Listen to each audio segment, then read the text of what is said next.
Size up the situation. Once you know the particulars and the players and have analyzed all the ramifications, you can start to size up a situation. Step back and see what opportunities exist in the outset.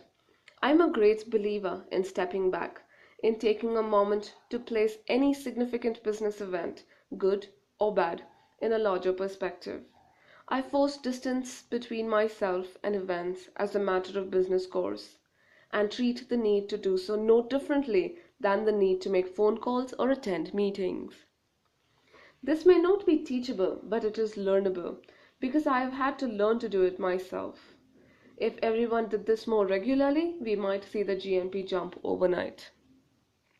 Several years ago, I met a Venezuelan oil and shipping businessman by the name of Rafael Tudela.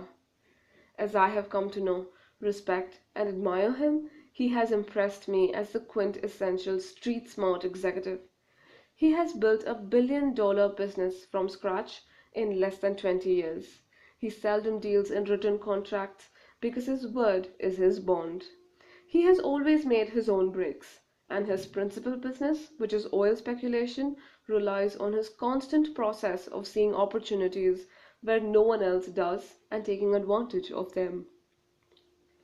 In other words, Rafael Tudela is a genius at taking the edge. One of the best illustrations of this, of how he has the facts, knows what people want, and figures out a way to give it to them, is the story of how he got into the oil business in the first place. In the mid 1960s, Tudela owned a glass manufacturing company in Caracas, but a petroleum engineer by training, he longed to be in the oil business. When he learned from a business associate that Argentina was about to be in the market for a $20 million supply of butane gas, he went there to see if he could secure the contract. If I could get the contract, he told me, then I would start to worry about where I would get the butane.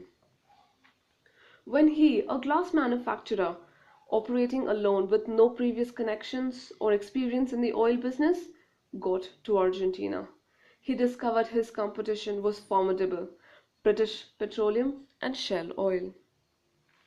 But feeling around a little bit, he also discovered something else. Argentina had an oversupply of beef, which they were desperately trying to sell.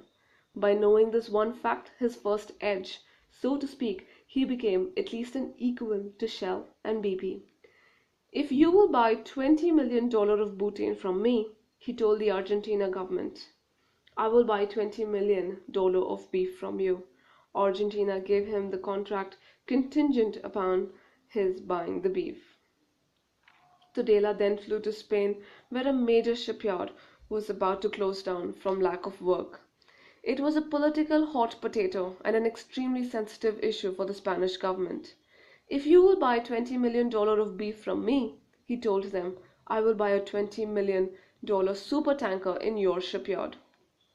The Spanish were ecstatic and delivered a message to Argentina through their ambassador there that Rafael Tudela's $20 million of beef should be sent directly to Spain.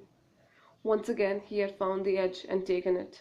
Tudela's final stop was in Philadelphia, at the Sun Oil Company.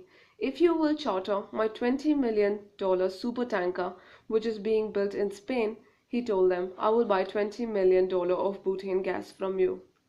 Sun Oil agreed, and Rafael Tudela fulfilled his desire to get into the gas and oil business.